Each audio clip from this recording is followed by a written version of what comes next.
Hello everyone, I'm Greg Otto with FedScoop TV, and we're here at Fed Talks 14, and I'm talking with Rob Potter, the VP of Federal Sales for Symantec. Rob, thanks for talking with us today. Thank you, Greg. So it seems like we can't go a week without cybersecurity being plastered across the headlines. Can you talk to me about the national state of cybersecurity? Yeah, I think it's interesting. I think in some areas, we're starting to lose the battle in some areas with the cyber criminals, and in other areas we're making a lot of progress. I think the thing that's really concerning, though, is you look at the number of identities now that have been breached.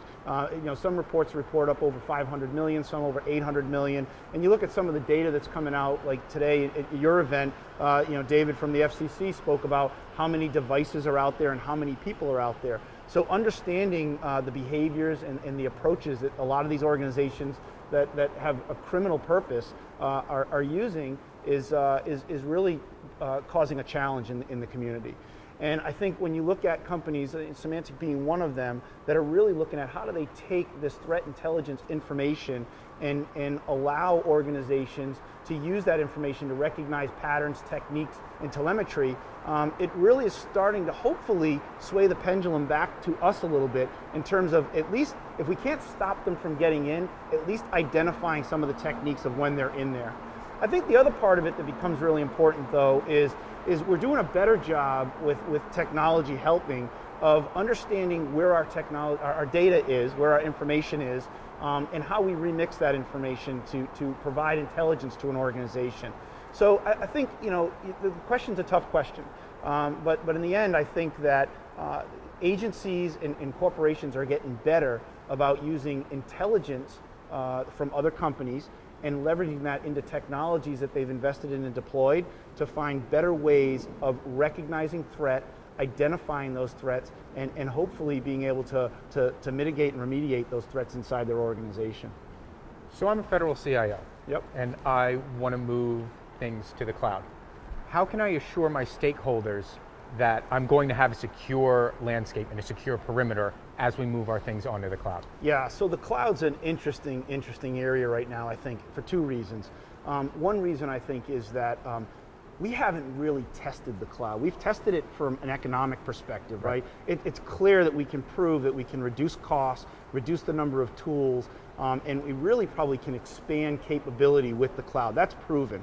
What's not proven yet is when we put real valuable assets in that cloud, we haven't yet seen, I think, the breadth of techniques and approaches to attacking those cloud environments. So I think as you look at moving to the cloud, still having a layered approach of understanding how do I identify people, how do I vet those identities, how do I give roles and responsibilities and control the policies around how they will access data are still just as important as they are in an on-prem solution versus an off-prem solution that might be inside of a cloud.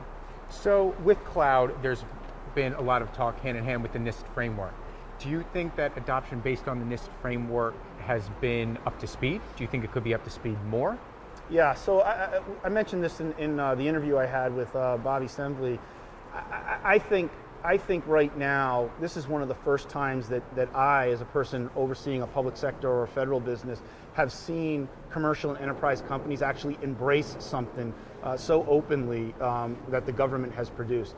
First of all, I think the government did a great job in fulfilling its responsibility to offer recommendations in a framework around security, really around protecting information.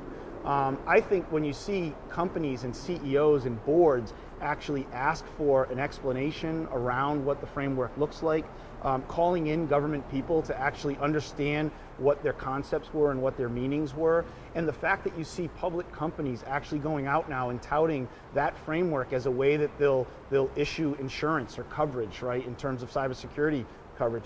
I'm very excited about it. I think it can always happen faster, to your point.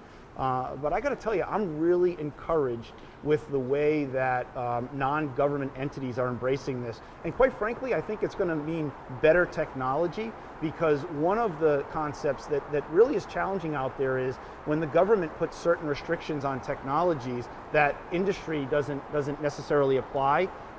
Sometimes companies won't go and make the investments in those requirements, in those standards. I think one of the benefits you're going to see is that as banking industries, as retail industry companies come into this, they are going to drive investment in better areas and produce better and hopefully more secure technologies going forward. Very encouraging and very important stuff, Rob. Thank you. Thank you very much. Appreciate it.